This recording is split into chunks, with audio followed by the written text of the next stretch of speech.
IBS ചികിത്സയെടുക്കാൻ പലരും വരുമ്പോൾ കുറേ കുറിപ്പടികളും അതുപോലെ കുറേ മരുന്നുകൾ കൊണ്ടുവരുമ്പോൾ അവർ പലപ്പോഴും ആങ്സൈറ്റിക്കും സ്ട്രെസ്സിനും ഉറക്ക ഗുളികയ്ക്കൊക്കെ സൈക്യാട്രിക് മെഡിസിൻസ് എടുക്കുന്ന പലരെയും നമ്മൾ കണ്ടുമുട്ടാറുണ്ട്.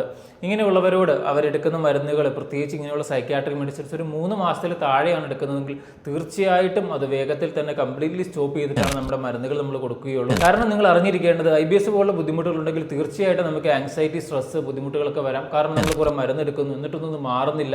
ചിലപ്പോൾ ചിലവർക്ക് പാനിക് അറ്റാക്ക് പോലെ വരാം. അതിൻ്റെയൊക്കെ ഭാഗമായിട്ട് സ്ട്രെസ് വന്നതാകാം.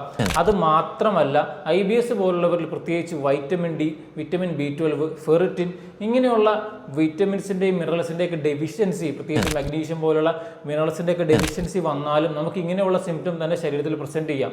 അതിനിങ്ങനെയുള്ള സൈക്യാട്രിക് മെഡിസിൻസ് എടുക്കുകയല്ല വേണ്ടത്.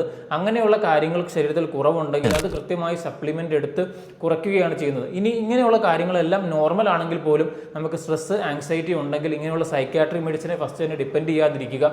അതിന് നമുക്ക് സ്ട്രെസ് കൃത്യമായിട്ട് മാനേജ് ചെയ്യാൻ നമുക്ക് രാവിലെ ഒന്ന് നടക്കാൻ പോകുന്നതായിക്കോട്ടെ, അല്ലെങ്കിൽ നമുക്ക് ബ്രീത്തിങ് എക്സസൈസുകളുണ്ട്, അല്ലെങ്കിൽ യോഗ പോലുള്ള പ്രാണായാമ പോലുള്ള എക്സസൈസുകൾ എന്ന് വെച്ചാൽ ബ്രീത്തിങ് എക്സസൈസുകൾ നമുക്ക് ചെയ്യാം. ഇങ്ങനെയുള്ള പല ഓപ്ഷൻസ് നമ്മുടെ മുമ്പിലുണ്ട്. അതിന് പകരം നമ്മൾ ഇങ്ങനെയുള്ള സൈക്യാട്രിക് മെഡിസിനിലേക്ക് ഫസ്റ്റ് തന്നെ പോയി ഡിപ്പെൻഡ് ചെയ്യുമ്പോൾ നമുക്ക് ആവശ്യമുള്ളതാണെങ്കിൽ കുഴപ്പമില്ല.